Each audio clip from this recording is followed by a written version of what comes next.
චිට්ටයක් කියලා මගෙන් අහලා තිබ්බා සර් අවජාතකද කියලා.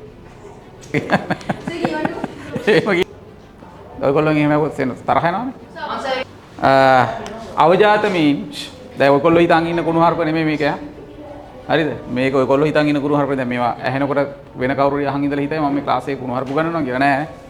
අවජාත කියලා කියන්නේ the children who have less qualities than parents. දෙමාපියන්ට වඩා ගුණධර්ම අඩු ළමයි. අනුජාත කියන්නේ children who has same qualities as parents. දෙමාපියෝ හා සමානව qualities තියෙනවා. හරිද ළමයි? අතිජාත mean the children who have more qualities than parents. The who have qualities than parents. ඒ කියන්නේ parents වලට වඩා qualities තියෙන කට්ටිය, ගුණධර්ම තියෙන කට්ටිය. අවජාත කියලා කියන්නේ දෙමාපියන්ට වඩා ගුණධර්ම අඩුයි. අනුජාත කියලා කියන්නේ දෙමාපියෝ හා සමානව qualities තියෙන, ගුණධර්ම තියෙන. අතිජාත කියලා කියන්නේ දෙමාපියන්ට වඩා ගුණධර්ම තියෙන.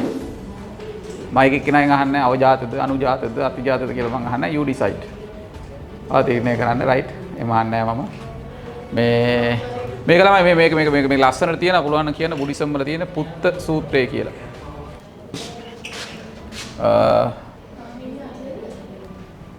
පුත්ත සූත්‍ර කියලා තියෙනවා. right. පුත්ත සූත්‍රය. ඔය ලස්සන දේවල් තියෙනවා ළමයි කියවන්න. හරි. දැන් ඔය ගිහිල්ලා අහන්න එපා කාගෙන් හරි ඔය අවජාතද කියලා. ඔය මේ මිනිස්සයත් මේක දැනගෙන තියෙනව නැත්නම් ගුටි ගන්න වෙයි.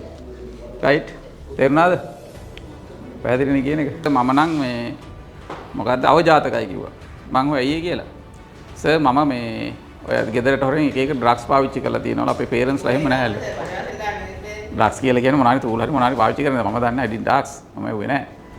ඊළඟට මේ තව ළමෙක් කිව්වා සර් මේ මම අතිජාතයි කියලා. මං හොය අයියේ කියලා.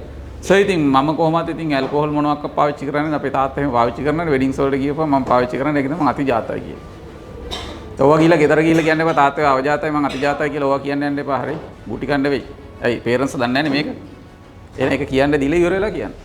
ඊට පස්සේ මටත් එක්ක වෙනුම් අහන්න. නෑ ඒක ප්‍රශ්නයක් නෑ. ගිහලා මට රිසල්ට් එකක් කියන්න මොනවා වගේ වුණාද කියලා.